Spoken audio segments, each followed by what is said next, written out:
It's a frustration of so many sufferers. For Piper, who's just 14, her FND can see her have hundreds of seizures a day. As little is known about the condition, she's often not believed. I just want to be able to feel okay, even for 5 minutes, and go out with friends and live my life. Piper Martin is 14 years old and trapped in her own body. She could have 500 seizures a day. It is really scary because you don't know when you're going to be okay. Seizures, blackouts, exhaustion, vomiting, Tourette's.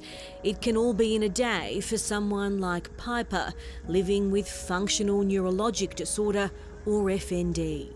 Some mornings I could wake up and get ready for school and then just sit on the bottom of the stairs, just exhausted.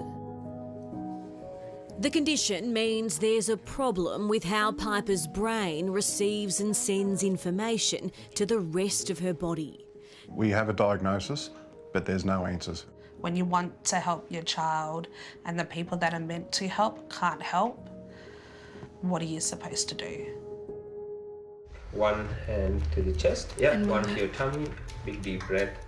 At 11 years old, Piper's whole life changed. She started high school on Victoria's Ballerine Peninsula, but she'd hardly get to go. The disorder taking hold of every facet of her life, as well as her parents, Tiffany and Daniel. At one stage, she was on the couch at home where she wouldn't go 2 seconds without falling back into another seizure for about 3 or 4 hours. It was terrifying. I wasn't sure what was happening. It's like you're just standing on the edge and you're just like, what's next? Like tomorrow morning she could wake up and she could have something completely different wrong with her. For 3 years, the family have been grappling with the diagnosis, which started with non-epileptic seizures. So far, FND can't be cured, and doctors know little about it. We've had multiple doctors ask the question, what is it?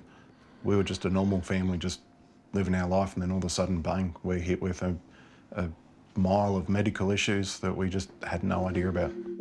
But the worst part hasn't been the debilitating nature of FND, it's not being believed. Doctors were calling it fake and attention-seeking. It hurt because it's not just all in my head. I want to be able to feel normal. It's hard enough being a girl as it is, but being told that you're crazy and it's in your head on top of it, it's not fair. The Martins say their daughter is all too often dismissed in hospital emergency departments. Since having FND, the name of it, a lot of doctors in the emergency room kind of just don't run tests and just stick that label straight on it. How do you take your sick child that you took to hospital, take them out of hospital still sick with no answers or nothing happened? It's heartbreaking.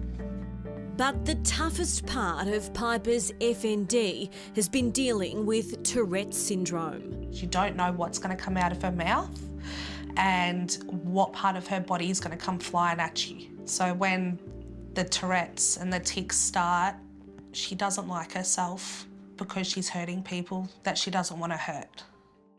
Are you nervous about the doctors today? I don't know.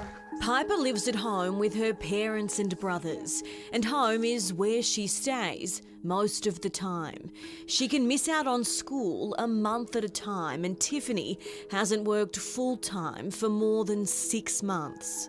Now you're only on 1 vitamin and 2 pills, but there's been times where you've been taking a lot of different tablets. Yeah, there was times where I was taking up to 6 tablets multiple times a day, and it was hard to manage.